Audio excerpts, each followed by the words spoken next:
Mary had a little lamb. The false. We believe that all men are created equal. To the magnificent mosaic that is America. From radio beacon to radio beacon. I have a dream today. Change has come to America. Believe me. Knock, knock. Who's there? It's a figment of your imagination. Randi Rhodes Show. Turn up your mind. Ms. Abrams, stay with me. We have some breaking news. We're getting this on the Biden transition right now. The government agency that is in charge of this is telling President-elect Joe Biden this transition can begin.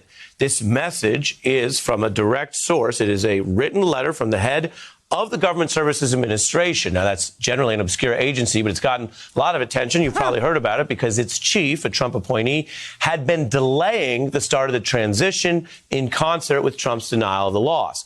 This is a development that many around Joe Biden have been calling for. It's breaking news in our hour now. I would say we have a very good guest for it.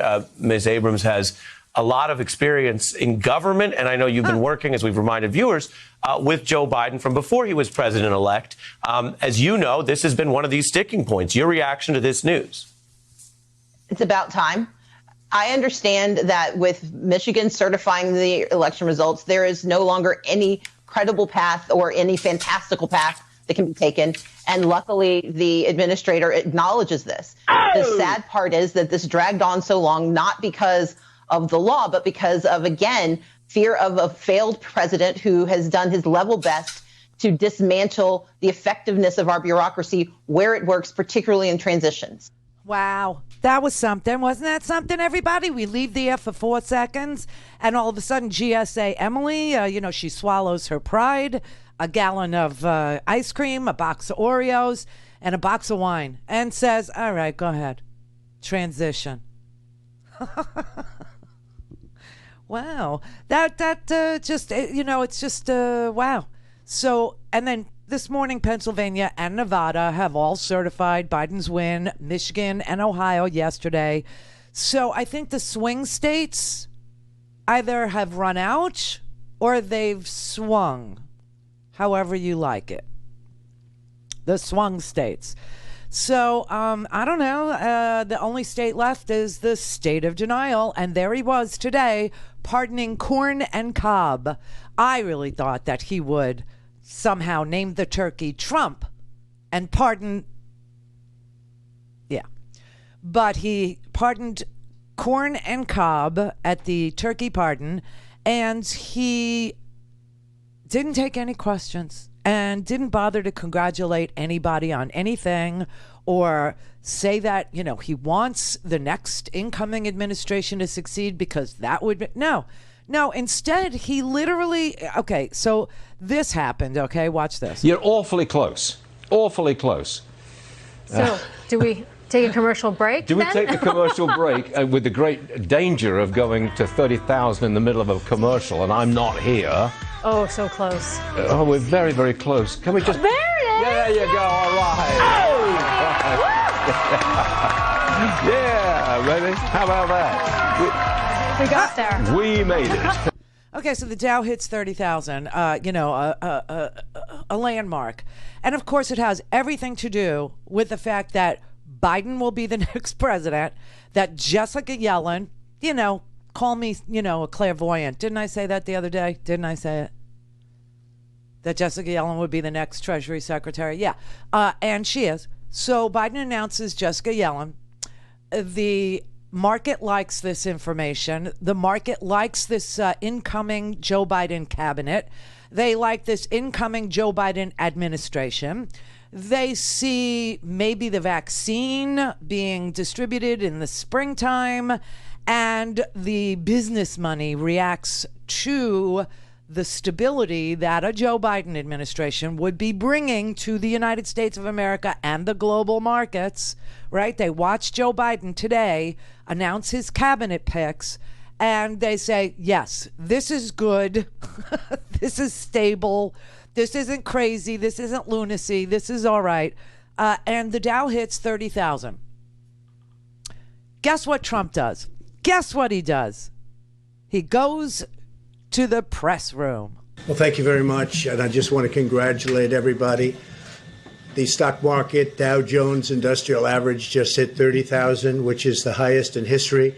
We've never broken 30,000, and that's just despite everything that's taken place with the pandemic. I'm very thrilled with what's happened on the vaccine front. That's been absolutely incredible. It's nothing like that has ever happened medically, and I think people are acknowledging that, and it's having a big effect. But the stock market's just broken 30,000. Never been broken, that number. That's a sacred number, 30,000. It's a sacred number, everybody. It's sacred. I mean, and then he refuses to take any questions at all and goes and pardons Corn and Cobb. I don't know. Listen, here we're at this point now where Joe Biden is choosing his cabinet and Donald Trump is choosing paint colors for Mar-a-Lago. He's staying at the White House. They're doing indoor events at the White House for Thanksgiving, for the Christmas holiday. He's not going, he's not leaving. He's going to stay there. And, well, what options does he have now? You know, I mean, he's literally doing renovations at Mar-a-Lago, and he's staying at the White House so he doesn't have to, I don't know, see the dust or be, moved from room to room as they go in and retile or repaint or whatever. And he has no options. This is it, unless he decides he's going to strip the Electoral College of their accreditation because he thinks it's an actual college, like he thought Trump University was an actual university. I don't know, but at least now the question is, it used to be, what do we do, what do we do when Trump doesn't leave, or what do we do if he doesn't leave? So now the question is, what does he do when he leaves? At least I think we're there. I don't know. People are saying that, GSA Emily parsed the letter and she never called him president-elect, and she just said, well, let the transition begin. Honestly, I don't know what to tell you. So this is where we are. We now have a transition, a real one. We don't have any swing states really left. We have Michigan certified last night after oh my God, they had this marathon hearing in Michigan. And this one dude, this Schinkel guy, his name is it Schinkel? It's like perfect, okay? It's just a perfect end to the bizarre thing that went on in Michigan. He abstained on the State Board of Canvassers. He wouldn't vote for the electors, so he to certify the election. So he just abstained. But it was 3-0 because he abstained. But Pennsylvania, Nevada certified this morning. Michigan is done. Ohio is done. And, I don't know. Maybe he'll try to get California and New York to send a second slate of electors. I have no idea what he's doing. He still will not concede. And people are saying don't ever expect him to do it. Just don't. But Fox News is biting the bullet. In what was perhaps the most consequential tweet sent since Election Day, President Trump gave the go-ahead for the transition. You see it there. And as unpleasant and disappointing as these past 3 weeks have been to so many of us, as much as we wish things were different, this is where things stand tonight. It looks like she got a spa day before she made the announcement, doesn't it? Like she needed to be pampered or something because her skin is like super shiny. Her lips are super full of filler. I mean, I can almost see the needle marks, But yeah, well, that's what they do, Brett. They inject you and they fill her up. But it was hard. It was hard for them. And now people are literally leaving Fox News in droves. Because Fox News was the dependable anti-reality space that they had carved out. And now reality has crept in. I didn't know reality was available there.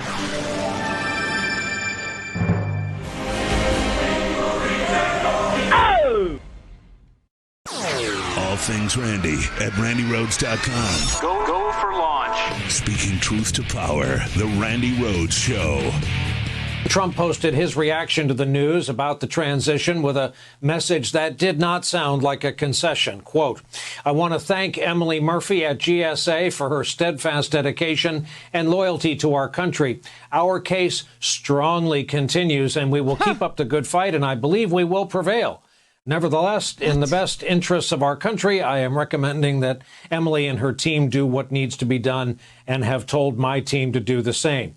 Tonight, the New York Times reports it this way, quote, Mr. Trump had been resisting any move toward a transition, but in conversations in recent days that intensified Monday morning, top aides, including Mark Meadows, the White House chief of staff, Pat Cipollone, the White House chief counsel, and Jay Sekulow, the president's personal lawyer, told the president the transition needed to begin. He did not need to say the word concede, they told him. Oh, my God. Trump continued to solicit opinions from associates, including Rudy Giuliani, who told him there were still legal avenues to pursue. Oh! There are no legal avenues to pursue.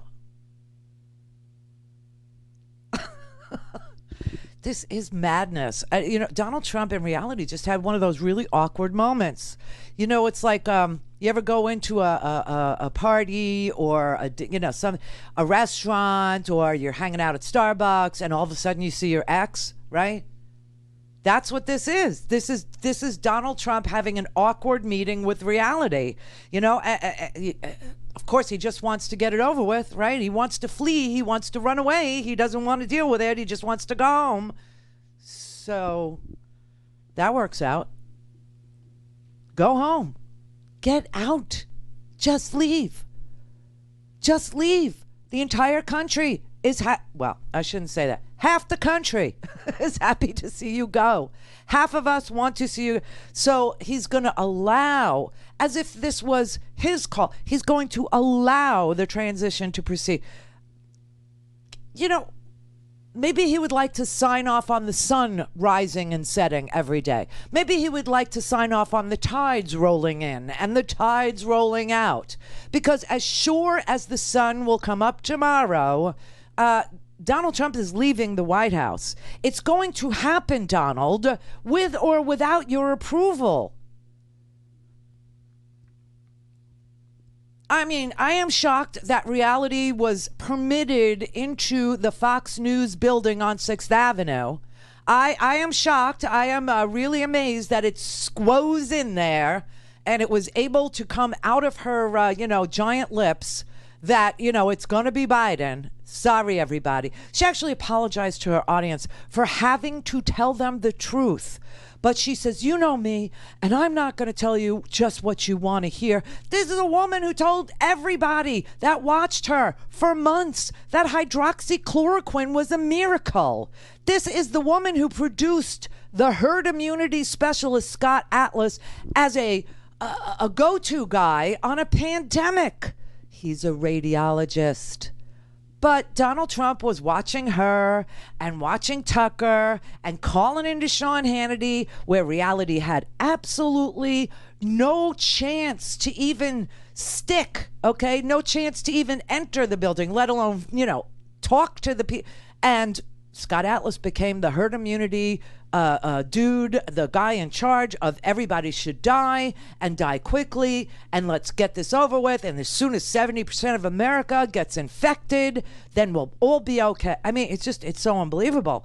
And today, Mr. I have never, ever, ever seen reality, up close and personal, where I didn't want to flee. Donald Trump takes credit for what Wall Street is reacting to, and that is a stable administration incoming, and Janet Yellen as the Treasury Secretary of the United States of America. I mean, this is just, it's unbelievable. Unbelievable. And you know something? This is all the more reason why Donald Trump has got to confront the real world, or the real world, put it the right way, has to confront Donald Trump. It has to. You cannot possibly look at what's okay, it is now 3:24 Eastern Time. 1,156 Americans have died already today of COVID-19, and we're losing one American every minute. So you do the math. We have 12,500,000 cases of COVID in this country, almost 260,000 deaths, and an American is dying every minute, and Donald Trump is behaving as if he is, some sort of a, I don't know. We have got to confront. Reality has to confront Donald Trump. It has to walk into his life. I have to tell you that there's an op-ed today written by Andrew Weissman. Who is Andrew Weissman? Let's just refresh your memory. He was one of the senior prosecutors on the Mueller team. And Andrew Weissman is saying, he's asking the question out loud about whether or not Trump should be prosecuted. And he is making the case that while half of America still thinks that, Donald Trump was somehow ripped off in some crazy conspiracy organized by the dead Hugo Chavez, the decomposing in the grave Hugo Chavez, along with George Soros and God only knows who else, the Clinton Foundation, just to hit everybody's QAnon hot button, right? He's saying he understands that a prosecution of this man might seem political, but everybody's got to wrap their brain around the fact that this man took a dump so hard on America and Americans' democratic principles and the law in this country, because he worked on the obstruction of justice portion of the Mueller report and says, listen, this man obstructed justice no less than 10 times. No less than 10 times. He dangled pardons. He gave clemency to people who were duly adjudicated guilty, like Roger Stone. That there is tons of evidence that Donald Trump committed crimes and obstructed the very investigation that he was tasked with doing. And the evidence includes testimony from Donald Trump's White House counsel, Don McGahn,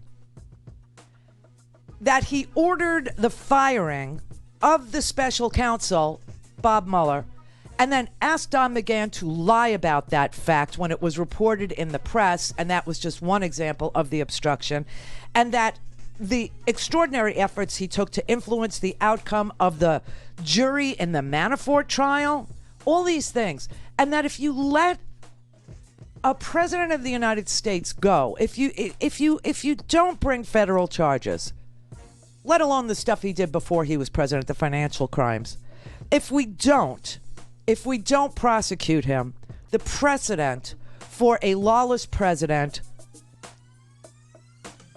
and the whole idea of a special counsel is done.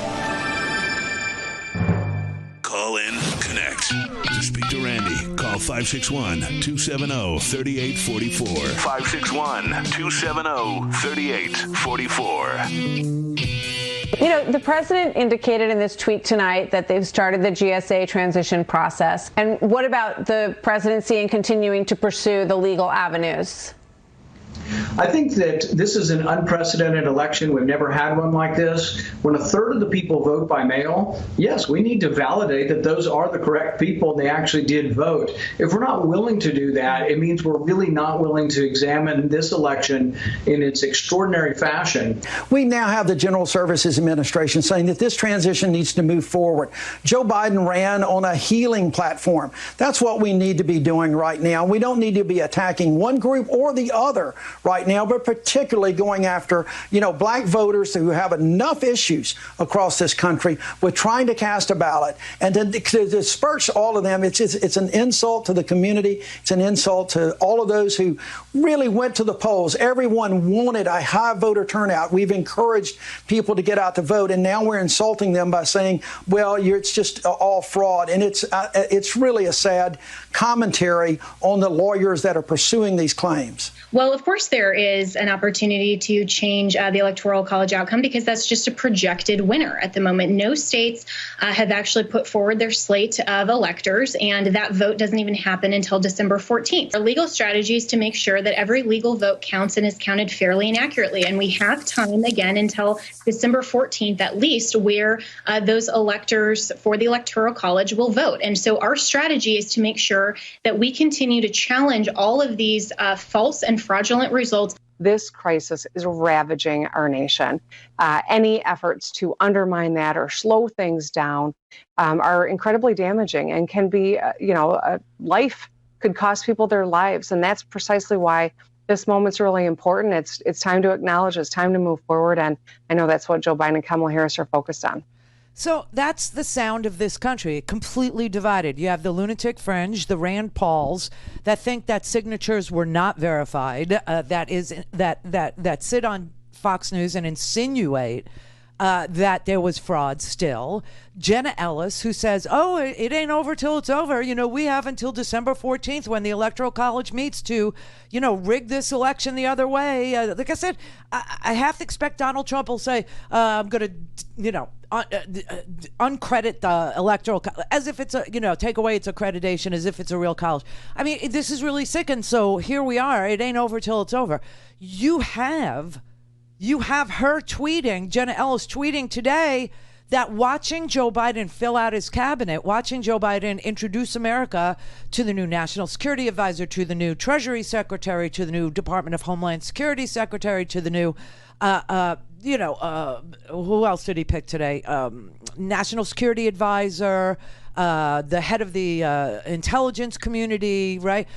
And she said, oh, for me, it's like watching fantasy football. That's what it's like because, it's a fantasy that he's going to be the president. What is wrong with them?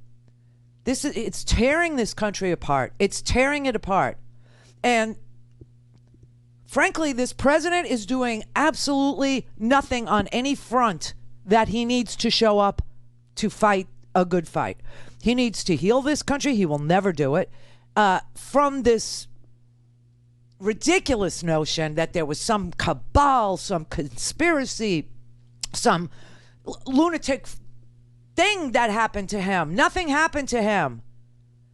It was a very high turnout election. Everybody had their say. Everybody. Some people, yes, had to wait 11 hours to have their say because there was voter suppression. And yes, he tried to take apart the Postal Service so that he could, suppress some of those mail-in ballots. And yes, he got his friends in Texas, he got his governor in Texas to in a county like Harris County, Travis County, giant counties, one drop box. He tried very hard to suppress this vote. But people said, no, I'm voting. And everybody had their say. And this is done. And people are dropping like flies. People are literally dropping like flies. And he says nothing. He actually is obsessed with his own personal life. Okay, he's obsessed with, I can't say I'm a loser. I can't concede. What's going to happen to me? Am I going to be prosecuted? And that is why he needs to be prosecuted. He needs to be prosecuted because he will not show up for this country. He has never shown up for this country. He has lied to this country. He has tormented this country. He has disinformed, misinformed. He has told people to take hydroxychloroquine. He has told people it'll go away. He has told people it'll just disappear. The things he has done have caused so much sadness and death and inability to move freely about this country. No one can travel. I mean, this is just bizarre. And so I am like steadfast in this, okay? If we don't prosecute this president for all his law breaking, and I'm talking about never, okay, so before he was president, the financial crimes, which Mueller never explored, okay, never. The financial crimes, the RICO Act, needs to be applied to the Trump organization. It's there to racketeer. It's there as an illegitimate sort of a shield for him. But while he was president, the crimes he committed, the obstruction of justice that he committed, the acts of revenge he is taking against the American people,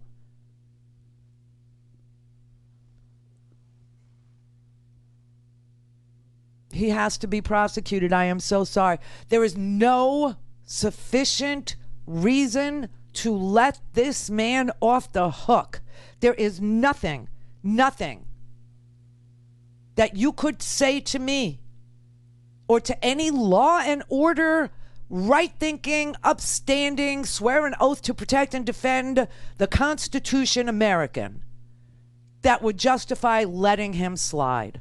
Now, I will tell you what Rupert Murdoch's thinking of doing. See, we could either prosecute this man and hold him accountable for the things he did to this country, to the things he did, to the dangling of pardons, to the granting of clemency to felons, to the witness tampering, to the obstruction of justice, into an investigation about whether or not he welcomed and accepted foreign help in the last election, which we know happened. Or you could go down the Fox News road, because Rupert Murdoch is literally considering giving Donald Trump a $100 million contract to get him a TV show and a book deal so he will shut the F up about trashing Fox News. Rupert Murdoch thinks that Donald Trump might actually be able to get his followers to turn off Fox News and to start watching OAN or Newsmax TV, and he's willing to give Donald Trump $100 million. This is the Randi Rhodes Show. To speak with Randi, dial 561-270-3844. That's 561-270-3844. Okay, this is lunatic Randy Quaid, the ugly Quaid. Which one's the ugly one? Randy. Yeah, that's Randy. Dennis is a good looking man. Oh, Dennis is a very good looking man. So the ugly brother, he's got things going on in his head and stuff, right? This was what he tweeted out last night. Fox News daytime ratings have completely collapsed. Weekend daytime, even worse. Very sad to watch this happen. But they forgot the wedding. What? They forgot what made them successful. What got them there. They forgot the golden goose. The only difference between the 2016 election and 2020 is Fox News. He's releasing the Kraken, everybody.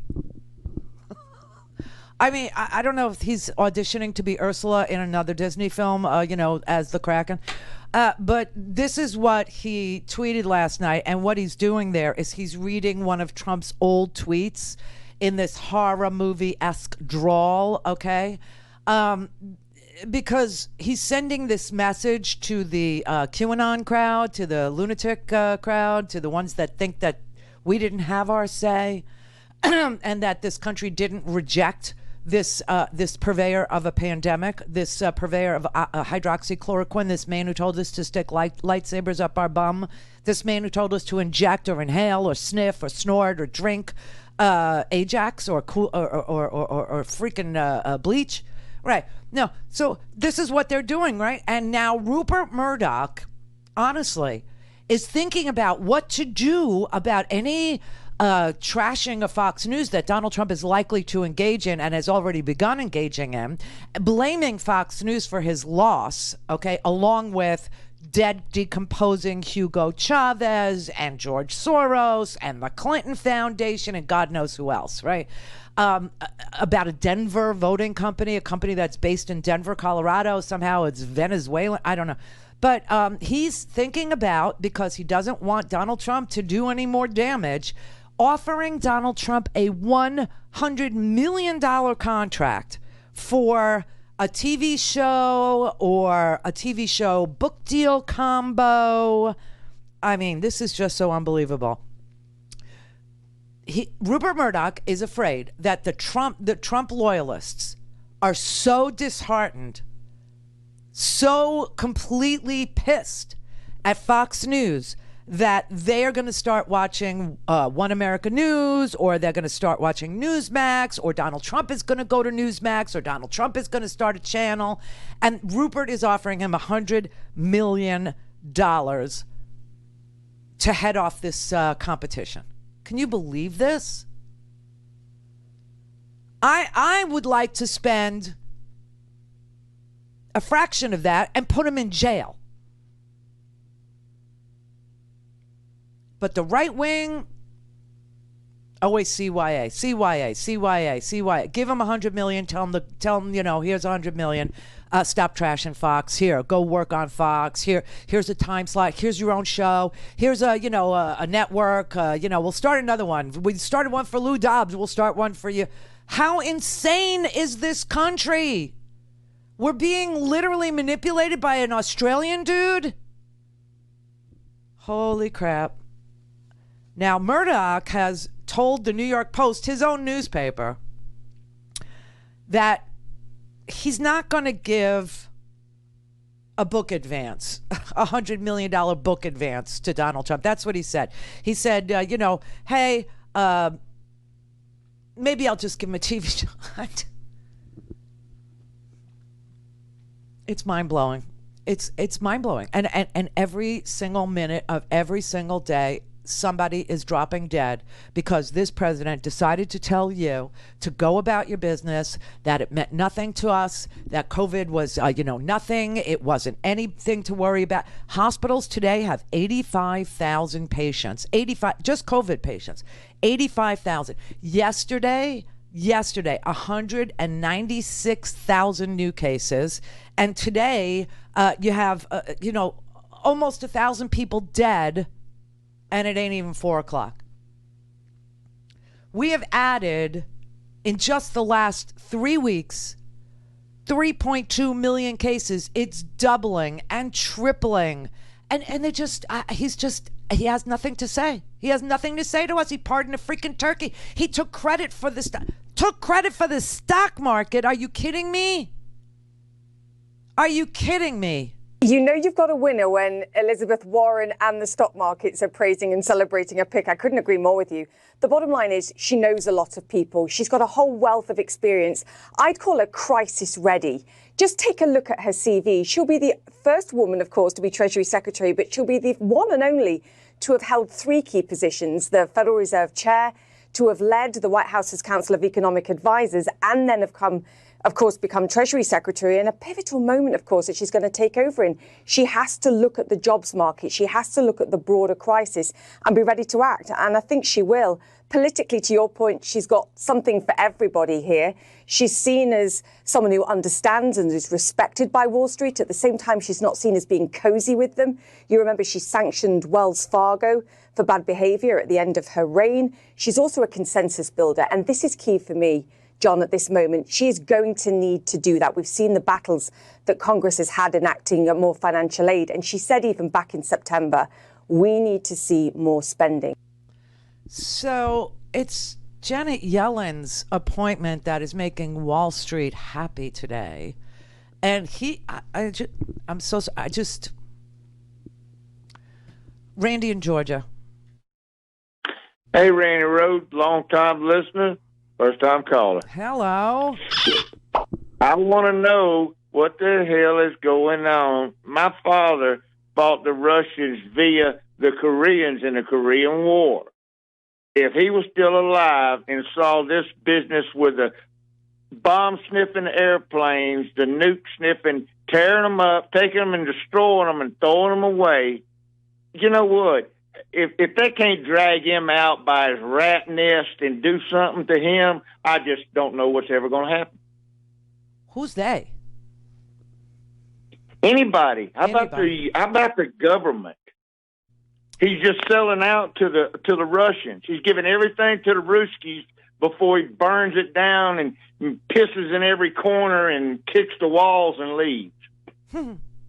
Well, that's why I'm suggesting that we all pay attention to who Joe Biden picks for Attorney General. See, because the Attorney General of the United States next would be the person who decides whether or not to go forward and prosecute Donald Trump for second-degree murder, let's say, depraved heart murder, which is what we're watching every single minute of every single day. Another American dies because of his depraved heart, because he refused. Sedition and treason's all they need. Sedition is there. I don't know about treason, but sedition is definitely doable in my book. Then, of course, you got all the mundane stuff he did, like obstruction of justice 10 different times. Okay? You have that. And you got the financial crimes from before he was president, which is what's being investigated in New York State by the district attorney there and the attorney general, who's got a civil case going, Letitia James, but she could make a criminal referral if her civil investigation actually produces evidence of criminal activity, right? So the next attorney general of the United States is going to be key. Now, interestingly, America takes very seriously its national security. So, of course, we have all these national security appointments first. And that's why today you saw, Secretary of Homeland Security is going to be the first Cuban-American, first Latino to ever do the Department of Homeland Security. So you have Alejandro Mayorkas, who is of Cuban descent. Take that, Miami. Because he hates commies, He does. And you got the Secretary of National Intelligence, Avril Haines, who, worked for Biden for years and years. She'll be the first female to head up the intelligence, community. He did the Secretary of State, Anthony Blinken, who everybody feels good with. The ambassador to the UN, she is an amazing woman. I would love for you to know who Linda Thomas Greenfield is. You could Google her, Linda Thomas Greenfield. She did a TED Talk. Watch that. It's really moving. And then Janet Yellen, the Secretary of the Treasury. But I want to know who the Attorney General of the United States is going to be. Mary had a little man. The fault. We believe that all men are created equal. To the magnificent mosaic that is America. From radio beacon to radio beacon. I have a dream today. Change has come to America. Believe me. Knock, knock. Who's there? It's a figment of your imagination. Randi Rhodes Show. Turn up your mind. It's going to disappear. One day, it's like a miracle. It will disappear. We're prepared, and we're doing a great job with it, and it will go away. Just stay calm. It will go away. But I think what happens is it's going to go away. This is going to go away. This virus is going to disappear. It's a question of when. We're doing so well after the plague. It's going away. I said it's going to disappear. I'll say it again. But it's going to disappear. Does that discredit and I'll be right. Oh, my God. I mean, this is the definition of depraved heart murder in the second degree. It is. And somebody needs to come into this attorney general position knowing that and willing to move forward and prosecute this president for sedition, for murder too, for enriching himself while he was president, obstruction of justice in the Mueller investigation, all these things. And I don't, listen, there are a lot of names floating around, a lot of names. Everybody's got an idea, I think, who thinks about, what is needed here. Andrew Weissman, like I said today, he's got a New York Times op-ed that says that there is no sufficient reason to let Donald Trump off the hook. He said he does not come to this position lightly, that Donald Trump needs and must be prosecuted, that he must be investigated, and if warranted, prosecuted for federal crimes. And he was a senior member of the investigation led by Robert Mueller. His job was to determine whether or not Russia tried to subvert our election, and he was tasked with determining whether Donald Trump interfered with the fact finding, and the answer was yes. The answer was an entire second volume of the Mueller report that did nothing but list and identify and talk about the 10 different obstruction of justice charges that could have been brought if Donald Trump was not the president. And the only reason why he was not prosecuted is because there's an OLC memo dating back to 1973. It says you can't prosecute a sitting president. What? That has to change too. But he's asking the question, what precedent does it set if obstructing an investigation into a president, not even being allowed to investigate a president, because the president is free to obstruct justice. The president is free to undo your investigation by any means necessary. So that means that if the president of the United States is indeed a murderer, or the president of the United States actually, orders people killed or assassinated, or deputizes civilians to do, crime in the that you can't touch him. You can't touch him. Do you see how that's always been something America accepted was true, that a president would never do those things? So we didn't really need to be on the wall about that. But now that deal is broken. Now that deal is over, because we see that you could have a president who can obstruct an investigation into his lawlessness and successfully do it, because there's nothing in the law that stops him from obstructing, from witness tampering, from dangling pardons, from giving clemency, from all the things he did. Now, if Donald Trump, literally believes that there's any evidence inside the administration about, memos or emails or anything that was written, Don McGahn, to Donald Trump, or the lawyers to whatever, that he could burn it now and still feel above the law. He could actually just destroy all the evidence that might be there. But there is evidence that Donald Trump influenced the outcome of the Manafort trial. There is evidence that Donald Trump lied in his written answers to Mueller. There is evidence that Donald Trump obstructed justice when he told Don McGahn to go fire Mueller. Don McGahn wouldn't do it. And then Donald Trump said, well, then go ahead and tell the press I never even asked you to do that. The AG matters, okay? And I'm watching, Biden put together a cabinet of grown-ups, a cabinet of experienced people, level-headed people, people with intense backgrounds in the fields that they are being chosen for. Janet Yellen, Treasury Secretary. Elizabeth Warren is good with it. Wall Street is good with it. Everybody's satisfied with that pick, right? Now we're looking at, the national security apparatus he put together. Listen, Kamala Harris, she said, we're going to operate on facts now. I mean, this crazy world that you've been living in is now over. I can say with confidence that they are, to a person, the right women and men for these critical positions. And I look forward to working alongside them on behalf of the American people and on behalf of a president who will ask tough questions, demand that we be guided by facts, and expect our team to speak the truth, no matter what.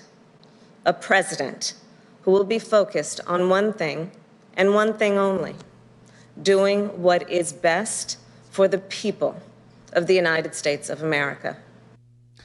We haven't had anybody who asks any questions, let alone the tough ones. He just wants to know, will you be loyal to me? That was his only question, right? From the beginning of the Trump administration all the way through to the end. Loyalty, loyalty, loyalty. He's got people illegally serving at the Department of Homeland Security. He's got illegal orders that have been struck down by the Supreme Court because they were installed illegally. I mean, we have all of this going on right now. And we're in the middle of a mass casualty event. A mass freaking casualty event. Hospitals are over freaking flowing, and people are still packing the airports.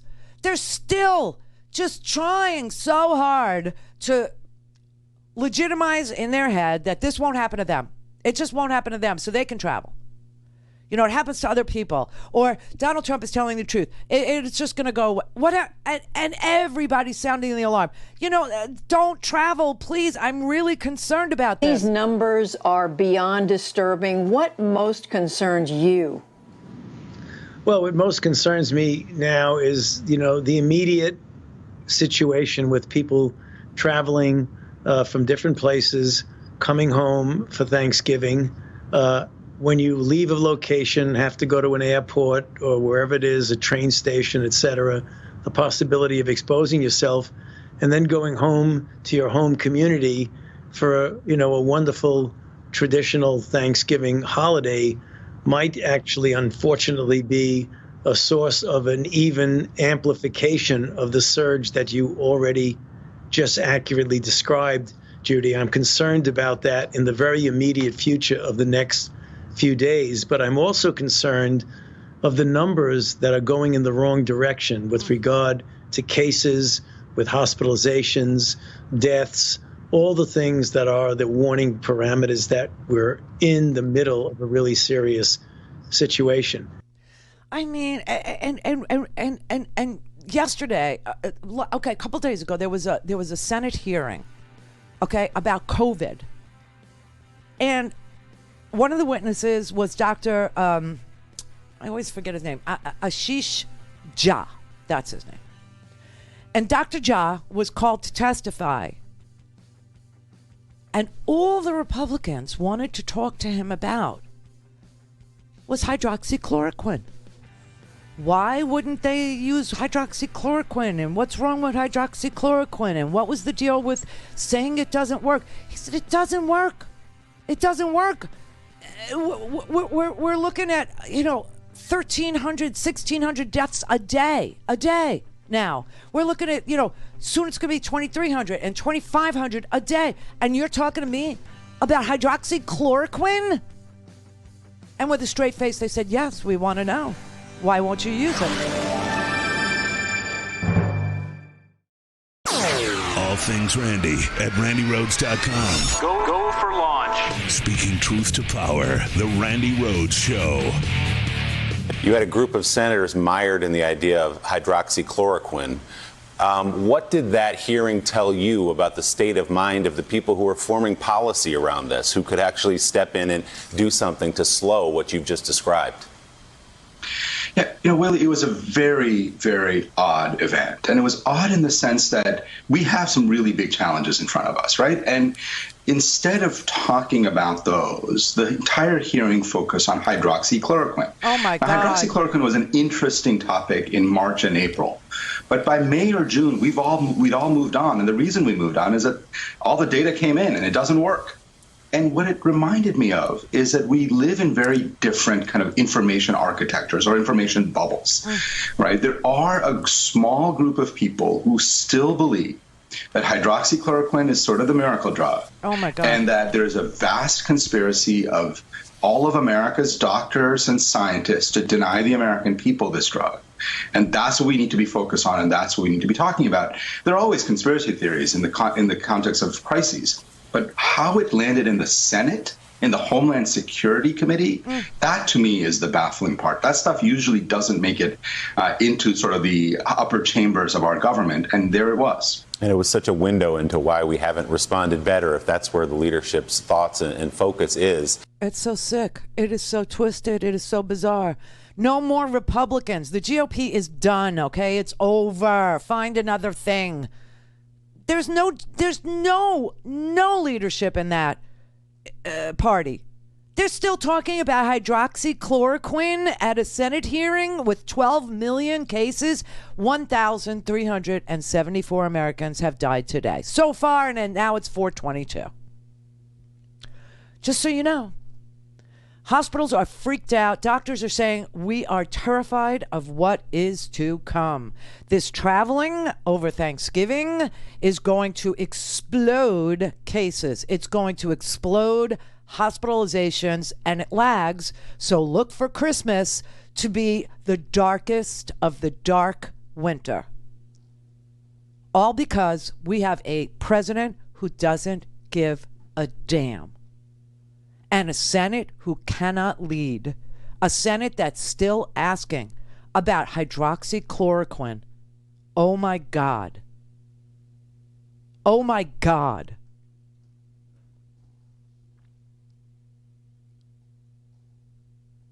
The hospitals are freaked out. They're overwhelmed. Stay home. Dozens of nurses from the U.S. Air Force are reporting for duty at several hospitals in North Dakota. Oh, my God. The largely rural state is now being ravaged by the latest wave of the pandemic. We could have avoided some of what we're seeing right now if we would have done more stringent types of measures sooner. The U.S. is now on pace to soon hit another benchmark, 200,000 daily infections. An American now dies from the virus about every minute. In small-town hospitals, overwhelmed frontline workers say they're running out of options when they need to transfer patients. The fact that we may not be able to get a bed at one of the Omaha facilities for hours, it's very nerve-wracking. In New York, this field hospital has reopened to cope with a surge of COVID patients on Staten Island. We all knew there was going to be a second spike because that's just what viruses do. Across the country, there's a staggering demand for COVID testing, from California to Colorado to North Carolina. Long lines ahead of the long holiday weekend. And about 1 million Americans a day flew by air over the weekend, despite public health officials begging people to stay home and avoid large gatherings this Thanksgiving. Experts point to Canada as a cautionary tale. Infections and hospitalizations shot up after Canadian Thanksgiving last month. Now the Toronto area is on lockdown. People we're seeing in here are very sick. At the University of Wisconsin Hospital in Madison, we toured last month, they're now up to 6 COVID units. Oh my God. Hundreds of healthcare workers there have now signed an open letter and taken out a 2-page ad in the local newspaper reminding the public to take health guidelines seriously and wear a mask. Hopefully the people of Wisconsin know that we have no agenda other than we want people to survive this pandemic. Oh my God. It'll go away, everybody. It'll, like a miracle, it'll go away. What if we could inject bleach? What if we could inject light into the body? So now we wait in line for tests. Now we wait in line for food. Now we wait in line to vote. 5 hours here, 6 hours there, 11 hours there. Yeah, he's a great president. He's great. Mabel in Michigan. Hi, Randy. Hey, Mabel. Thank you for taking my call. Sure. Thank you for taking my call. Mm-hmm. May I wish you a happy Thanksgiving. Thank you. Same to you. I wonder how he thinks we're all going to have a Thanksgiving. I'm going to be safe. I'm not going to have any guests over, but I wanted you to know it's because my heart is so broken. I can't even think about sitting down and having dinner, and my son is gone. It's just, this man has created such havoc for us. You can't even call on your friend because they're broken too. I can't imagine. Every home just about has been touched by this COVID. Yeah. And he sat on it for months. He should be held accountable. I agree. I'm so sorry. Yes, it's so devastating. You know, I have nightmares, and I think about other children that are being left without parents, and then there are other families that are left without their source of income. My son left a grown son and a daughter that they depended on him. We wanted him to do. He was doing great things with his life. he had attained a great job, and he had almost had the American dream in place, and now he's gone for carelessness of Donald Trump. Please, I hope that the new administrators kind of calm my heart. It makes me feel that maybe we have a chance of prosecuting this man. I'm looking so forward to it, and I thank you for the opportunity to speak on it. Thanks. I'm so sorry, Mabel. I'm so sorry.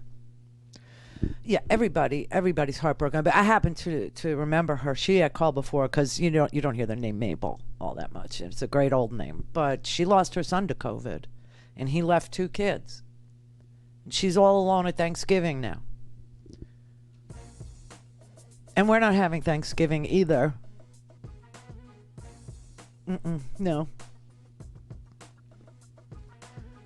I just, there has to be justice for this. There has to be. It's not just because he's the worst president ever. I mean, it's because he killed people. He was derelict in his duty. He's committing sedition. Each time he refuses to concede.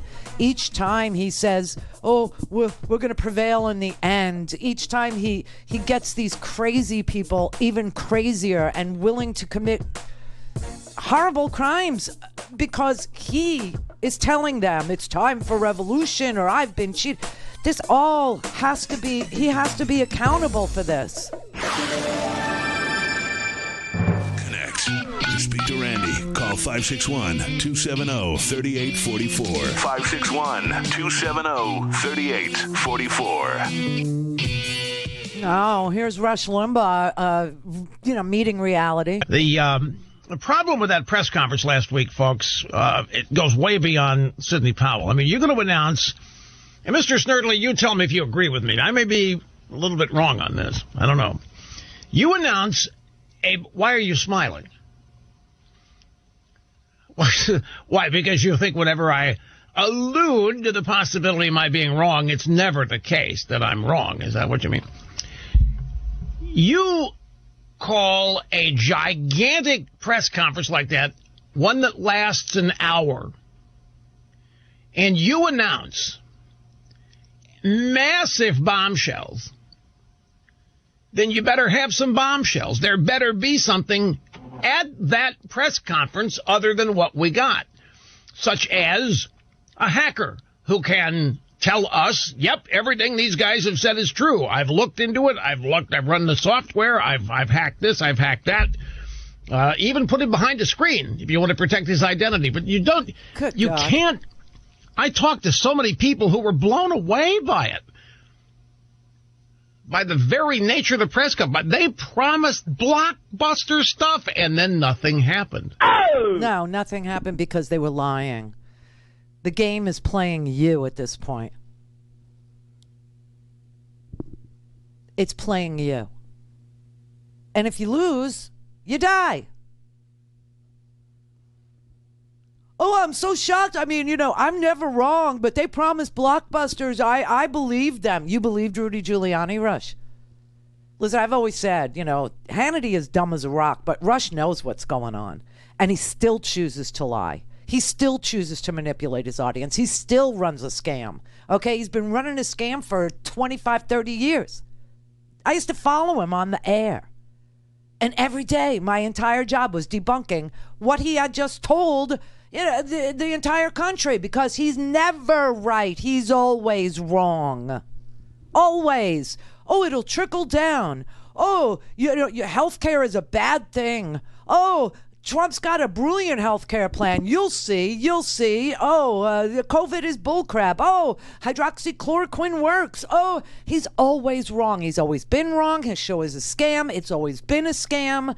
And he loves to lie to the American people so that he can elevate himself as some sort of a cult leader. Okay? And the sick truth is he's dying of lung cancer and still lying to his dying day. That's just, it's unbelievable. It's just unbelievable. And the people who allow him to do it I used to work for them. She knows what she's doing. Yes, it's a woman. And whenever you would ask her, why do you let him do this? Don't you get how dangerous all this really is? She'd start crying. At dinner, she'd cry. She's still there. She's still at the Death Star running all this. And she knows. But it made her rich. So who cares? Jerry in Baltimore. Hi, Randy. Excuse me. Thanks for taking my call. Mm-hmm. Hey, isn't there a quick and simple way to do it on January 21st or the afternoon of the 20th? SDNY has an open case with that Michael Cohen pleaded guilty to when we had this individual number-one that is yet to be charged. I mean, Cohen got 3 years, slapped Trump with a gag order from the judge, and then that way, while he's tied up in jail with that because it's a quick and done, all the other charges and investigations can go forward. But then we don't have to hear his mouth anymore.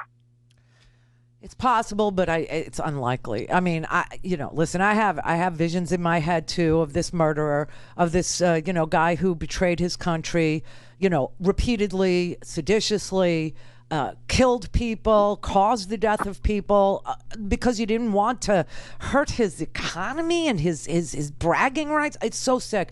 But I have these visions too that he first of all, I don't even think he'll be at the inaugural, but my little fantasy was he'd be at the inaugural, and as soon as Biden said I do, that the police would come in and they would, the marshals or whoever's supposed to do it, the Capitol Police at that point, they handcuff Trump and they haul him away, and everybody's like, oh wow, this is the most incredible inaugural since Ronald Reagan freed the Iranian hostages before he was finished with the oath of office. Remember that? Yeah, that was pretty creepy. So I have that fantasy too. I just don't know. I don't know that New York is ready. I don't know that Biden would allow it. I don't know that Trump will even attend. I mean, I just don't know. It isn't that. I mean, didn't he say he was going to be independent of it? These charges have already been filed. They haven't. What do you mean? Oh, you're talking about the unindicted co-conspirator in the Michael Cohen case. Yes. Right. Mm-hmm. That's what I mean. Instant slap on the cuffs, go to jail, and ask the judge to get a gag order on him. A gag order? You don't need a gag on order. Trump. You don't need a gag order. From Twitter. Oh, from Twitter. Well, yeah. I mean, I guess you do. Thank you, Randy. Have a great day. Thank you, you too. Sharon in West Virginia.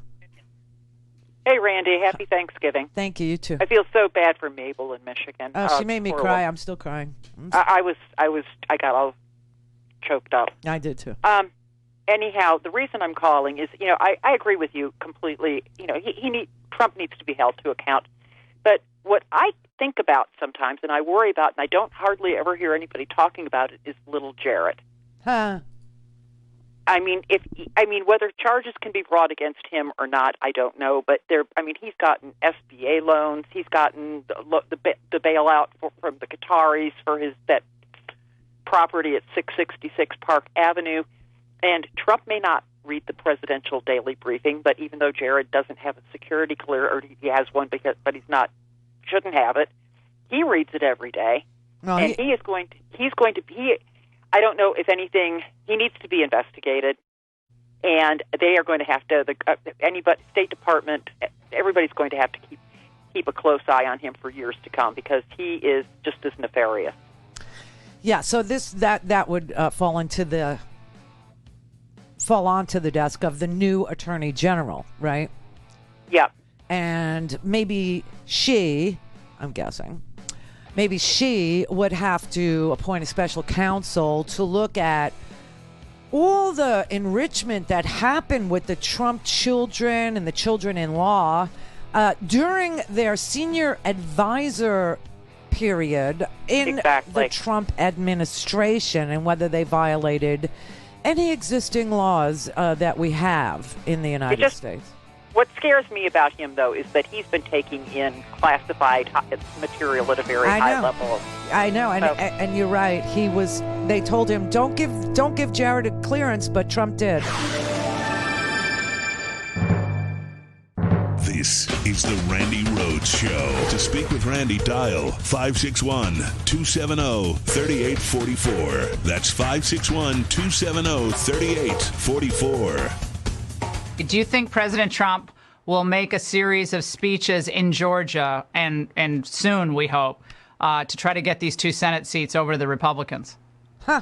Well, I'm not sure exactly what his plans are, but he's paying close attention to this, and I hope Georgians are as well, because let's be very clear. If those seats are turned over to the Democrats, make no mistake, the question of are they going to pack the court absolutely will happen. They're planning on making Washington, D.C. But Laura, he's got to give rallies in Georgia, doesn't he? I mean, he's the most powerful political figure in the country. Still, I think. Well, he's fighting every day. You've seen the vice president has been down there, and I think the president will plan on getting involved in some capacity. We'll have to wait and see. Okay, so Laura Trump isn't committing Donald Trump to going and having Georgia rallies, but the Fox News hosts are begging for Donald Trump to have rallies in Georgia to help secure Mitch McConnell's majority leader status. And I'm showing you all day today that these senators have absolutely no business being in power. Not after we find out they're still asking about hydroxychloroquine to the medical community who is trying to testify about the situation we're in with this out of control. And it is out of control. It's out of control in all 50 states. Hospitals are jammed. Doctors are on TV left and right saying, we're terrified of what's coming.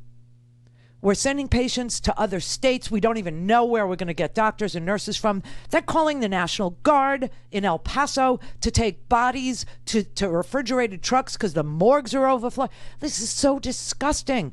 This is the worst president ever. And they're saying, go down to Georgia. You got to go down to Georgia. You got to have rallies. Rallies, she's saying. Oh, my God. Oh, my God. Now, in a stunning new survey, just 3 weeks after the election, we already have 6% of Americans who want Republicans to keep the Senate. It's amazing. Now, President Trump can help deliver those victories, no doubt about it. And I expect and I hope that in the coming days, the president will announce a series of rallies across Georgia where he celebrates his huge number of successes of the past 4 years and explains why sending 2 far-left radicals to the Senate is only going to embolden the worst instincts of the Democrat Party. Democratic la-la. Go have another box of wine. Oh, yeah, John Ossoff. Oh, he's radical. Reverend Raphael Warnock. Oh, yeah, super freaking radical. Okay, you're looking at Kelly Loeffler, who is a criminal, and David Perdue, also a criminal. And they're advocating for the criminals. And Donald Trump is a criminal, and they're saying that the chief criminal should go down and campaign for the other 2 criminals who criminally traded on inside information about COVID in a briefing early on and refused to tell Georgians that this was going to be a pandemic. I mean, this is so amazing. It's so amazing. But check out what's going on with these people, okay? This ties back to why the Trumpers aren't watching Fox News anymore. They're so pissed off that Lala and Tucker threw Sidney Powell under the bus. A bus that doesn't even move, okay? It's a dead bus. It doesn't work. Anyway, they're so upset about this. They're so upset that there was no blockbuster. They're upset with Rush. They're upset with Lala. They're upset with Tucker. They hate Fox News. They're not going to watch it anymore. You got the ugly Quaid brother tweeting out, Fox News is dead. It died. We need to make OAN rich. We need to make Newsmax rich. This is what they're doing, right? And they don't want to vote in the Georgia Senate race on January 5th. They don't want to vote in the runoff because they believe the election was stolen. So why vote? Why vote? I say keep on doing it. I say keep on telling them that it was stolen. Tell them Sidney Powell is still on the case. Tell them Rudy Giuliani still is going to make a play from Minnesota. Tell them that, it's still possible to send other slates of elections. It's still, and let them not vote on January 5th. Let them not vote. Let them believe that the Republicans are all traitors, because that is what Sidney Powell said. She said Governor Kemp of Georgia was in on it. She said the Secretary of State, Raffensperger, both Republicans, both dyed-in-the-wool conservative Trumpers, that they were in on the conspiracy. Georgia's probably going to be the first state I'm going to blow up, and Mr. Kemp and the Secretary of State need to go with it, because they're in on the Dominion scam with their last-minute purchase or award of a contract to Dominion of $100 million.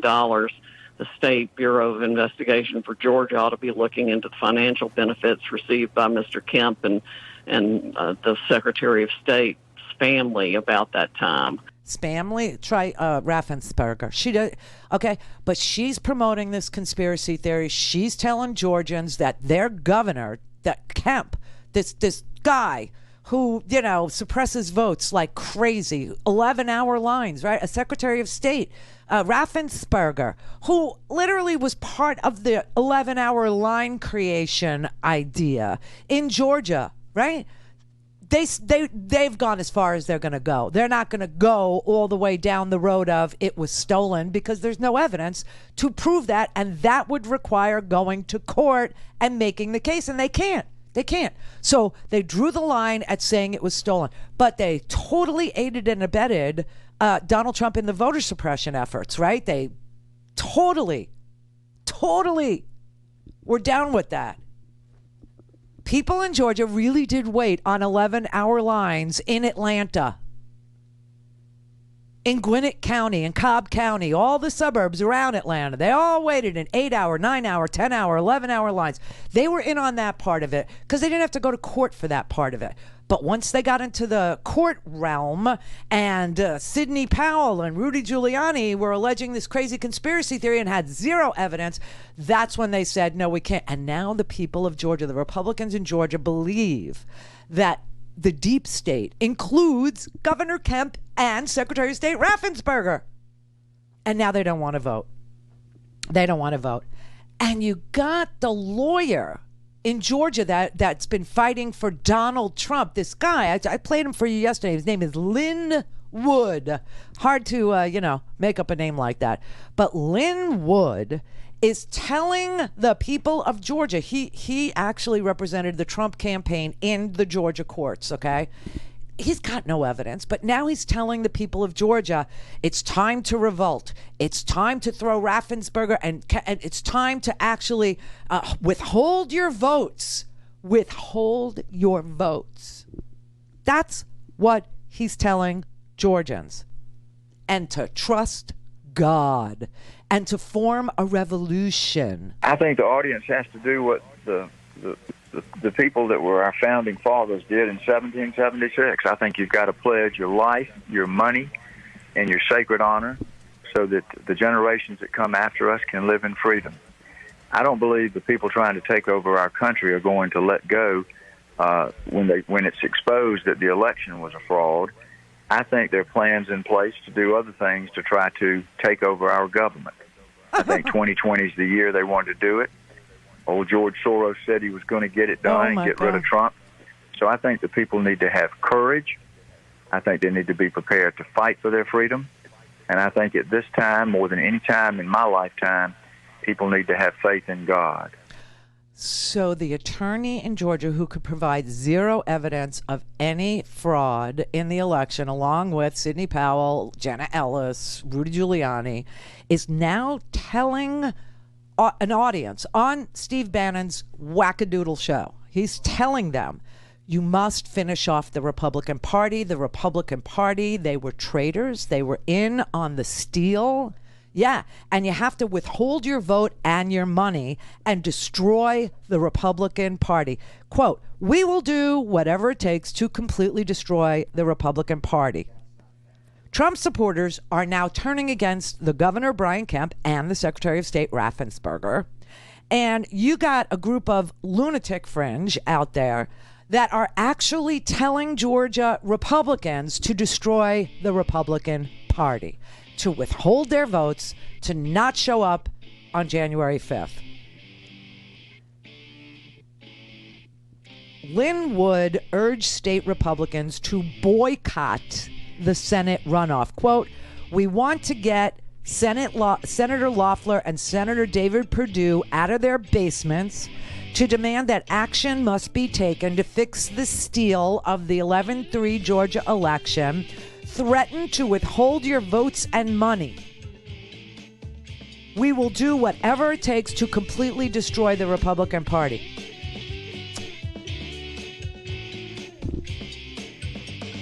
I'm all for it.